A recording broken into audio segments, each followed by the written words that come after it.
درس دوم شروع میکنیم. بسم الله الرحمن الرحیم. الحمد لله و الصلاة و السلام علی رسول الله صلی الله علیه و سلم. ارکان کلمه طیبه هست و شروطش و تعهدات. اینال در کلمه طیبه چند رکن است؟ این ما و شما میگیم در کلمه طیبه در لا اله الا الله 2 رکن است و در محمد رسول الله 1 رکن است که 3 رکن میشه. پس رکن اول کلمه طیبه چی است؟ رکن اولش که در کلمه طیبه، مثلا ما و شما نماز ارکان داره و شروط داره، کلمه طیبه هم ارکان و شروط داره. رکن اول کلمه طیبه چی هست؟ رکن اول کلمه طیبه که باید او را ما و شما یاد داشته باشیم، رد نمودن معبودان باطل و اثبات عبادت مخصوص الله. این رکن اول کلمه هست. تمام معبودان باطل نفی میشه و اثبات عبادت به مستحق عبادت که الله است. ذلك بأن الله هو الحق و ان ما يدعون من دونه الباطل. بغیر از الله هر کس را که عبادت میکنن او باطل است، نفی میشه و اثبات عبادت بر کی میشه؟ به الله میشه. این رکن اول کلمه هست. خب رکن دوم کلمه چی هسته؟ که رد کردن تمام قانونگذارا هست. تمام قانونگذارایی که قانونهای ضد حکم الله قانون میسازن، هر کسی که باشه ای باید نفی شه. این رکن دوم کلمه هست. اگر یک نفر کلمه میخونه این رکن در وجودش نباشه، بازی خود کلمه که در زبان 100 دفعه بخونه قبول نمیشه. پس انسان مسلمان کسی است که به این ارکان چی داشته باشه؟ باور داشته باشه و این چی کنه؟ نفی بکنه تمام. یعنی تمام قانونگذارا را، هر کسی که قانون ضد شریعت میسازه، امریکایی هست، قانون اروپا هست، قانون امریکا هست، قانون ملل متحد هست، قانون یهود هست، قانون نصارا هست، قانون قوم هست، کل از یا نفی میشه. این رکن دوم کلمه هست. نفی تمام قوانین ضد شریعت که قوانین طاغوتی میگن و اثبات اطاعت به الله سبحانه و تعالی. این شرط دوم لا اله الا الله. رکن دومش است. رکن سومش است ایمان داشتن بر رسالت رسول الله صلی الله علیه و سلم است که رسول الله صلی الله علیه و سلم اسوه ما است، رسول ما هست، رهبر ما هست، با او اقتدا میکنیم و او از جانب الله هست. این چیز شد. خب شروط کلمه طیبه چی هست؟ در کلمه طیبه 7 شرط است که این شرایط باید انسان در وجود خود داشته باشه. این یک شاعر چی میگه؟ میگه العلم والیقین والقبول والانقیاد فدری ما اقول. العلم علم، الیقین دومش یقین است، سومش قبولیت است، چهارمش انقیاد و تسلیمی هست، پنجمش والصدق والاخلاص والمحبه. والصدق والاخلاص والمحبه اینالی چی شد؟ ای والصدق والاخلاص وفقك الله لما احب. 4 تا اول شد: علم، یقین، قبول، انقیاد و تسلیمی، صدق، اخلاص و محبت. این 6 تا هست. خب حالا میگیم سر علم. علم چی را میگن؟ میگه که انسان مسلمان به لا اله الا الله علم داشته باشه. فاعلم انه لا اله الا الله، شهد الله انه لا اله الا هو. پس باید به این علم داشته باشی. چه قسم علم داشته باشی؟ که چه ارکان داره باید به این بفهمی که کلمه نفی کرد. چی را نفی کرد؟ علم حاصل کردیم الحمدلله، فهمیدیم که معبودای باطل رد میکنیم و عبادت مخصوص الله هست، تواغیت رد میکنیم، قانونگذارایی که ضد شریعت الله قانون میسازه او را رد میکنیم و اثبات احکام فقط به الله متعال است. الحکیم الله هست، تعیین کننده احکام الله هست و سعیش است و دیگه محمد رسول الله، محمد صلی الله علیه و سلم رسول الله هست و ما باید به طریقی رسول الله صلی الله علیه و سلم زندگی بکنیم. این علم است، نفی و اثبات. خب شرط دومش یقین است. یقین چی است؟ یقینه که منافی لشک باشه. تو یقین داشته باشی به لا اله الا الله، به شریعت الله، به احکام الله. تو یقین داشته باشی که دو هیچ شک نداشته باشی. یعنی یقین داشته باشی که هیچ کسی مستحق عبادت نیست بغیر از الله. یقین داری؟ بله یقین دارم، الحمدلله. یقین داشته باشی که هیچ قانونگذار اطاعت نمیشه و ما قانون هیچ کسی را قبول نمیکنیم بغیر از شریعت الله. بله ایره هم به این یقین دارم که دیگه کسی قانونش کلش باطل است. یقین داری؟ بله یقین دارم. و سومش یقین داری که محمد رسول الله صلی الله علیه و سلم پیغمبر الله است و رهبر ما هست و بزرگ ما هست و مرشد ما هست و رسول الله هست و ما اسوه ما هست و ما به اطاعت از او مکلفیت داریم، از او اطاعت میکنیم چون او رسول الله هست، برای ما قرآن و سنت آورده است. بگیم بله ایره هم قبول دارم. پس اینجا شد که در این شک نیست. انما المؤمنون الذين آمنوا بالله و رسوله. الله میگه مؤمنا کسایی هستند که به الله و رسولش ایمان دارن. ثم لم يرتابوا، باز در این شک نمی داشته باشه. و جاهدوا باموالهم و انفسهم، همین مؤمنا باز جهاد میکنن، هم با مال خود هم با نفس خود، فی سبیل الله، در راه الله. اولئک هم الصادقون، اینا مسلمانای راست هستند. خب شرط سومش چی است؟ خب علم ما حاصل شد الحمدلله، یقین هم است. شرط سومش قبولی هست. قبولی چی معنی؟ القبول المنافی للرد. ای تو قبول داشته باشی که من عبادت الله را قبول دارم، که بغیر از الله کسی دیگر عبادت نمیکنم. قبول داری؟ 100% قبول دارم. من تمام قوانین طاغوتی را رد میکنم و فقط حکمی که حاکمی که حکم میکنه و برای من تعیین میکنه چی حق است، چی باطل است، چی حلال است، چی حرام است، چی جایز است، چی ناجایز است، الله است. اینا من قبول دارم. کدام چیزش احکام الله را رد نمیکنم، رد کلش قبول دارم. پس این شرط سوم کلمه هست که تمام احکام الله را قبول داریم. اگر الله بر ما گفته که جهاد بکنین، قبول داریم، جهاد میکنیم. اگر الله گفته که خونتان و جانتان و مالتان در راه من صرف بکنین، بله قبول داریم، میکنیم. اگر الله گفته که نماز بخواین، روزه بگیرین، شریعت الله را تطبیق بکنین، قبول میکنیم. این باید تمام احکام الله قبول شود. متوجه هستین؟ این شرط سوم کلمه هست. اما اگر یک نفر کلمه میخونه و برش بگه که اینی حکم الله است، اینی ولی من قبول ندارم، این مشکل در چی پیدا کرد؟ در قبولی پیدا کرد. مگه کافرها کی هستن؟ کانوا اذا قیل لهم لا اله الا الله یستکبرون. وقتی برشان میگفتن که لا اله، معبود به حق نیست بغیر از الله و اطاعت بغیر از الله هست، قوانین دیگر را اطاعت نکنید، یستکبرون، باز اینا تکبر میکردن.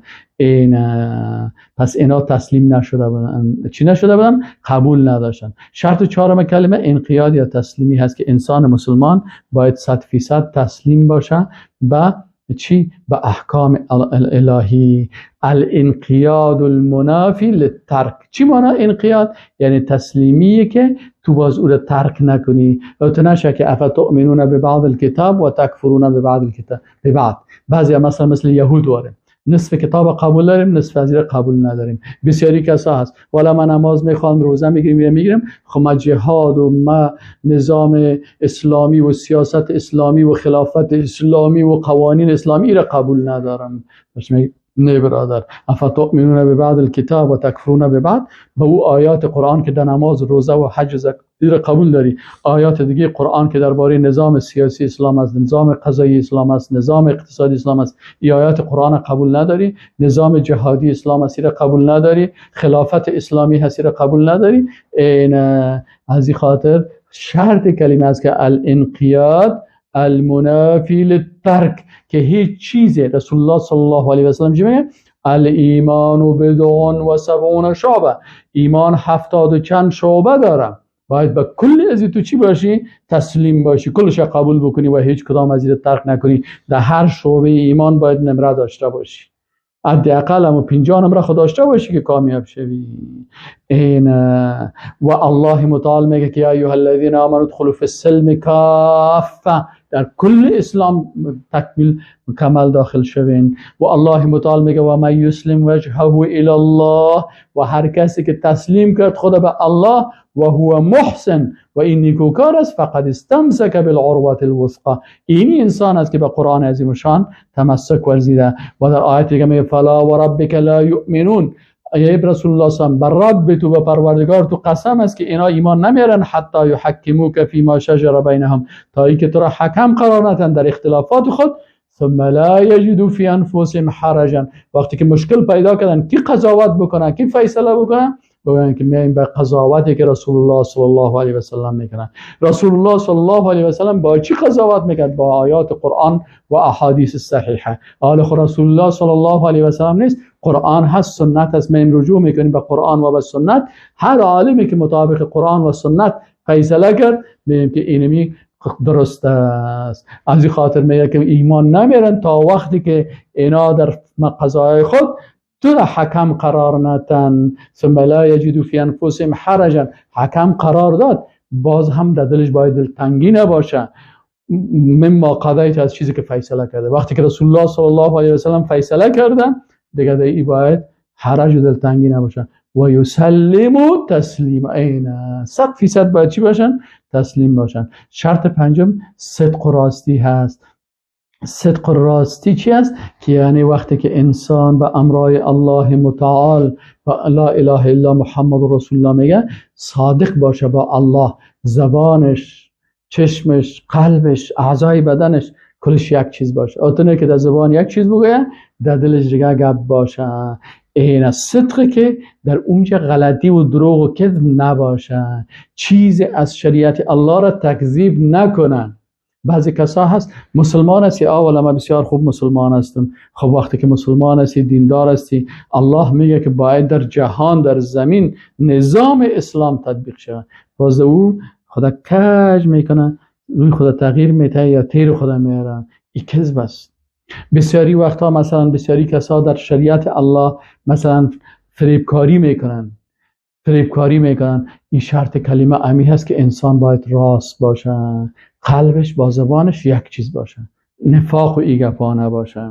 این شرط پنجم کلمه هست. الله متعال میگه که احسب الناس ان یترکوا ان یقولوا آمنا وهم لا یفتنون. آیا مردم تو گمان میکنن که اینا بگه که ما مؤمن هستیم باز اینا امتحان نشن؟ اینا وقتی که ما عقیده توحید میگیم، راه دین میگیم و اسلام به شکل کاملش میخوایم که تطبیق بکنیم، امتحانات، سختی ها هست. در خانه ما آرام نمیمونه، در جای نمیمونه، زندانی میشی، مثلا فرار وطن میشی، مشکلات برات پیدا میشه، مالت چور میشه، زندگی مشکلات، هزارا مشکل برای انسان پیدا میشه. الله متعال میگه ولقد فتن الذين من قبلهم. قبل از این هم ما دیگه مسلمان ها را، قبل از شما که بدن اینا را هم امتحان کردیم. فلیعلمن الله الذین صدقوا ولیعلمن الکاذبین. تا که الله معلوم بکنه کی را صادق و کاذبه، که کی راست میگه کی دروغ میگه. فی یوم الامتحان میگه در روز امتحان یکرم المرء او یهان. در اینجا انسان یا عزت میشه یا توهین ذلیل میشه. بسیاری کسا مثلا در وقتی که امتحانات و سختی ها آمد، به خاطر از اینکه سر من امتحان سختی نه، میره خدا تسلیم میکنه به طواغیت، به حاکمای طاغوت، به قوانین ضد شریعت. خوب به چشم خود میبینه که اینی حاکم، اینی رئیس جمهور، اینی پادشاه ضد شریعت الله میخواه، که ضد شریعت الله کار میکنه، دین الله را به استهزا میگیره، دین الله را رد میکنه، شریعت الله را رد میکنه، احکام الله را تطبیق نمیکنه. به عوض تطبیق شریعت الله، به عوض دوستی با مسلمانان، دوستی با یهود میکنه، دوستی با نصارا میکنه. با وجود از این شخص ببینید به خاطر چی؟ به خاطر از اینکه والا برای من سخت است، مرا باز همین پادشاه یا رئیس جمهور در زندان رایی میکنه، برای من مشکل پیدا میشه، خانه من چور میشه و امتیازاتی یا نیست، باز اینجا ببینید که کلش میره تسلیم طواغیت میشه. اینجا الله متعال میگه که امتحانات برای اینمی هست. متوجه هستین؟ با کلشان امتحان کرده میشانه تا چی است؟ لیسأل الصادقین از صدقهم و اعد للکافرین عذابا الیما. اینی شرط پنجم صدق بود. شرط ششم کلمه لا اله الا الله چی است؟ اخلاص است. الاخلاص المنافی للشرک. تو اخلاص داشته باشی به الله که هیچ کسی را با الله شریک نسازی. بعضی کساس وقتی که ما احکام دین گفته میشه، باز میگه قوم ما چطور میشه، رواج ما چطور میشه، فلانی چطور میشه، عادات ما چطور میشه، کلتور ما چطور میشه، عنعنات ما چطور میشه. اینی کلش این انسان من خودش به زبان خود میگه که اخلاص نداره. نه خیر، اگر کل دنیا خفه شد، اگر کل دنیا مرا دشنام داد، اگر کل دنیا مرا بد گفت، اگر کل دنیا مثلا سر من خیس گپ زد، اگر خوب دوستای خدا عزیز دادم، اگر خوب اندیوالای خدا عزیز دادم، به خاطر ازی که اطاعت الله را بکنم الله راضی باشه، خیر است. اگر در زندان رفتم، اگر کشته شدم، اگر تکیم کردن، اگر بر مرگ آمد، اگر بمبار شدم، اگر رانده شدم از کل چیز، به خاطر چی؟ به خاطر از که الله راضی شود. این اخلاص است برای الله. بان که مردم هر چی میگن، بان که مردم هر قسم گپ میزنن و هر قسم تفسیر میکنن، از این خاطر حتی شیطان میگه که الا عبادک منهم المخلصین. به الله گفت که من کلگی رو گمراه میکنم مگر بنده های مخلصتم، کسی که قلبا با الله چی داشته باشه؟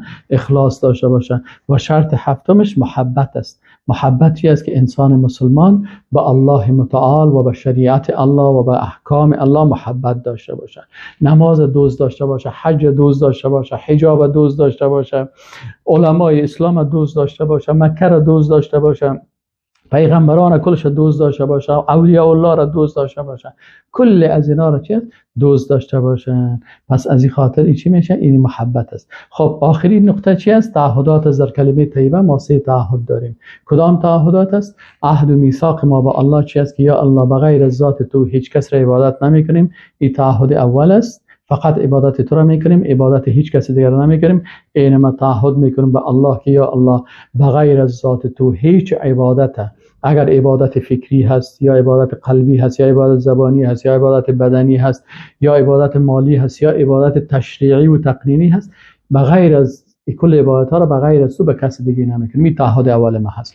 دوم چی تعهد کردیم به الله؟ ما تعهد کردیم به الله یا الله بغیر از شریعت تو قانون هیچ کسی دیگه را نمیپذیریم. اگر به زور کس سر ما تطبیق میکنه و ما را مجبور میسازه و با بندی کردن و با مثلا چیز با لط کردن و با فلان و با فلان و با مشکلات ایگپا، اونا کار از آن، لکن ما اون قوانین از اونا را قبول نداریم. نه قانون ملل متحد قبول داریم، نه قانون امریکا را قبول داریم، نه قانون روس قبول داریم، نه قوانین قومی را قبول داریم. فقط شریعت تو را قبول داریم و از او اطاعت میکنیم. و تعهد سوم چی است؟ که یا الله ما تعهد میکنیم که رهبر ما، مثلا مرشد ما و راهنمای ما و اسوه ما کل رسول الله صلی الله علیه و سلم است و ما به طریقه و اسلوب رسول الله صلی الله علیه و سلم شریعت تو را اطاعت میکنیم، عبادت تا به طریق رسول الله صلی الله علیه و سلم میکنیم. هر قسم که رسول الله صلی الله علیه و سلم کرده اما قسم عبادت میکنیم.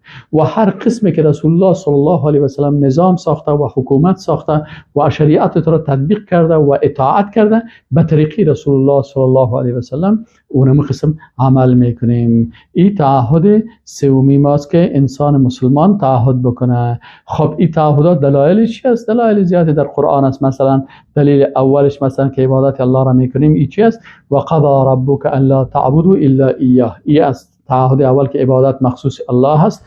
این دلیل تعهد اول است. دلیل تعهد دوم چیست؟ این الحکم الا لله. حکم نیست مگر مخصوص الله هست. امر الا تعبدوا الا ایاه. همین اطاعت است. حکم این هم عبادت است. الله میگه که امر کرده که حکمم بغیر از شریعت الله دیگه چیز را قبول نکنین و اطاعت نکنین، چرا او مخصوص الله است. این دلیل تعهد دوم است. دلیل تعهد سوم چی است؟ سوم تا که ما اطاعت از الله متعال میگه و ما آتاکم الرسول فخذوه و ما نهاکم عنه فانتهوا. او چیزی که رسول آورده او را اطاعت بکنین، با طریقی از او روان باشین. و ما نهاکم عنه، از چیزی که شما را منع کرده از او خدا دور بسازین. و اتقوا الله، از الله بترسین. و السلام علیکم و رحمت الله و برکاته.